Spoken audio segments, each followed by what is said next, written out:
A little video looking at the importance of leaving no gaps when it comes to your World War II combatives. Often, much of World War II combatives material is about a preemptive strike before you get properly discovered. So this might be looking for papers, it might be you've just unclipped your parachute, you don't have access to your weapon, you need to do something quickly, and that might be a chin jab, edge of hand blow, tiger claw strike, yoke hand strike, ear clap, something to that effect. But much of the approach is predicated on a very, very stern, powerful, preemptive early door shot. But people that do lots and lots of striking will know that often when a knockout happens or a solid strike is landed, it doesn't always have that kind of long out for the count effect. In fact, it very rarely does.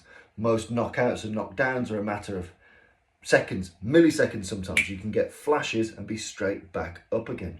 So you need to be aware that if you've done your deception and your dialogue right, you've looked for your papers, whatever, and boom, you've landed that initial shot and it's caused some damage, you need to know and have a plan for what comes next.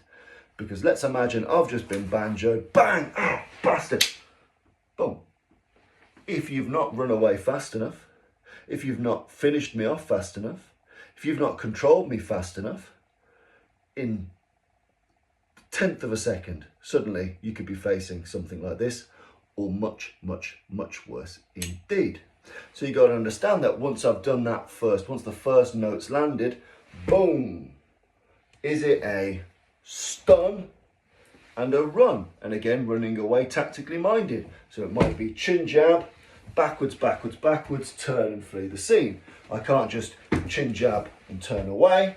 If I've landed that powerfully, boom, I need the ability to exfiltrate quickly.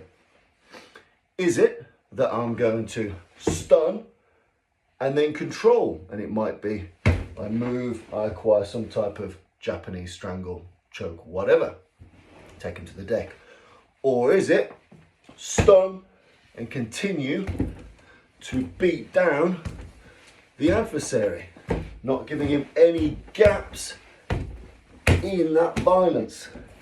But it's really important that what you don't do is go bang and wait, because it only takes, you saw with that knife, one hit. If they've not taken them down, very quickly you can find yourself in lots of trouble. So as soon as the first shot's taken effect, you should have pre-planned whether it's stun and run, whether it's stun and control, or whether it's a stun to a concerted beat down, non-stop flurry of shots. But either way, know what comes next, stick to what's next, and bear in mind what's next can also depend on how they respond to the initial strike. So whilst you should have a good idea about what perfect looks like, what good looks like, also be mentally pliable and skilled enough to respond at any point, to keep fighting, to control, or to run away. So those are some things to think about whether you're thinking in a World War II context. I'm showing my papers, they're looking suspicious.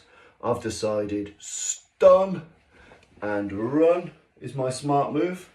Or it might be, for example, a commando raid operation.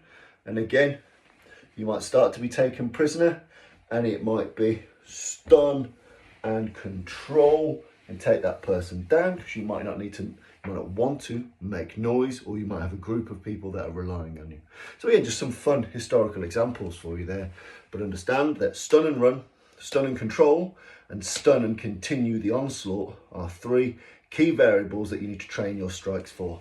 A tiger claw to a stun and run is going to be different from a tiger claw to a control, or a tiger claw to a continued beat down flurry of shots.